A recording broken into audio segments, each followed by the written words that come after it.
Welcome to my channel. Ding ding. இன்றைக்கி நம்ம வீடியோவில் என்ன பார்க்க போகிறோன்னா ரொம்ப யம்மி அண்ட் டேஸ்டி கறி தோசை எப்படி செய்கிறதுன்னு தான் பார்க்க போகிறோம். வாங்க வீடியோக்குள்ளே போகலாம். ஃபஸ்ட்டு கறி தோசை செய்கிறதுக்கு தேவையான பொருட்கள் என்னென்னு பார்த்துடலாம். சின்ன வெங்காயம், அதை நல்லா பொடியாக நறுக்கி வச்சுக்கலாம். பச்சை மிளகாய், அதையும் பொடியாக நறுக்கி வச்சுக்கலாம். அப்புறம் இஞ்சி, பூண்டு, தக்காளி, கொத்தமல்லி, கறிவேப்பிலை, அப்புறம் கொஞ்சம் மிளகும் கொஞ்சம் ஜீரகமும் எடுத்து நம்ம நல்லா இடித்து வச்சுக்கலாம்.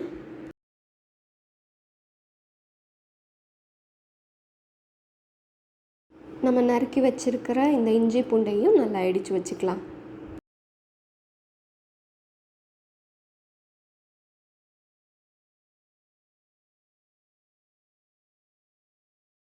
அப்புறம் நம்மளோட ஹீரோ கறி தோசையோட முக்கியமான இன்க்ரீடியன்ட் இது. கறியை கொத்து கறின்னு சொன்னிங்கன்னா அவங்க நல்லா குத்தி கொடுப்பாங்க.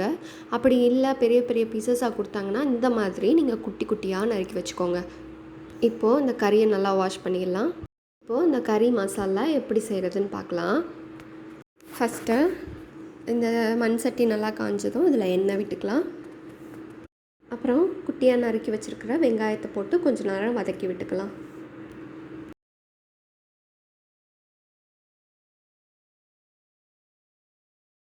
வெங்காயம் கொஞ்சம் வதங்கினதுக்கப்புறம் இதில் இஞ்சி பூண்டு பேஸ்ட் போட்டு நல்லா வதக்கி விட்டுக்கலாம். அதோட ரா ஸ்மெல் போகிற வரைக்கும். அப்புறம் இது கூட பச்சை மிளகாய், தக்காளி, கொஞ்சம் கருவேப்பிலை, அப்புறம் கொஞ்சம் கொத்தமல்லி, இது எல்லாத்தையும் சேர்த்து நல்லா வதக்கி விட்டுக்கலாம். இது ஓரளவு வதங்கினதுக்கப்புறம் இதில் நம்ம வாஷ் பண்ணி வச்சுருக்க இந்த கொத்துக்கறியை போட்டுடலாம். போட்டு நல்லா கிளறி விட்டுக்கோங்க.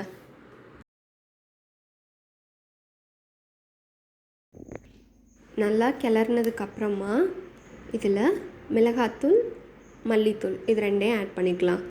நல்லா இதை கிளறி விட்டுட்டு இதை கொஞ்சம் மூடி வச்சுருங்க, தண்ணி எதுவும் சேர்க்காமல். ஏன்னா இந்த கறியே கொஞ்சம் தண்ணி விடும், அதனால் தண்ணி சேர்க்காமல் மூடி வச்சிடலாம்.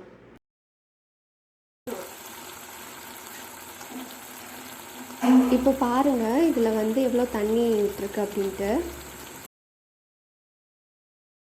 இப்போது இதில் இன்னும் கொஞ்சம் தண்ணி சேர்த்து நம்ம கொஞ்சம் நேரம் வேக வைக்கலாம்.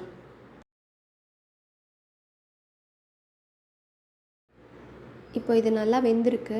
இந்த டைமில் இதில் கொஞ்சம் கரம் மசாலா ஆட் பண்ணிக்கோங்க. நல்லா கலந்து விட்டுடலாம்.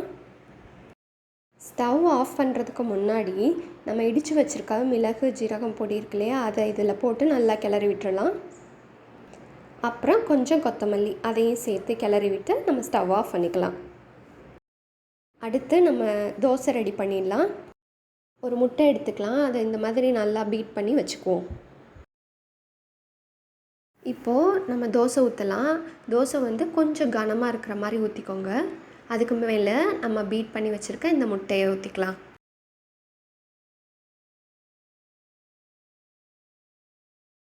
அதுக்கு மேலே நம்ம செஞ்சு வச்சுருக்க இந்த கறி மசாலாவை எடுத்து இந்த மாதிரி போட்டுட்டு இதை நல்லா ஸ்ப்ரெட் பண்ணி விட்ருங்க.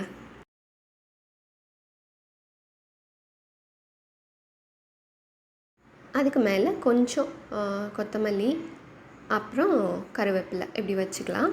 இது வேகட்டும்.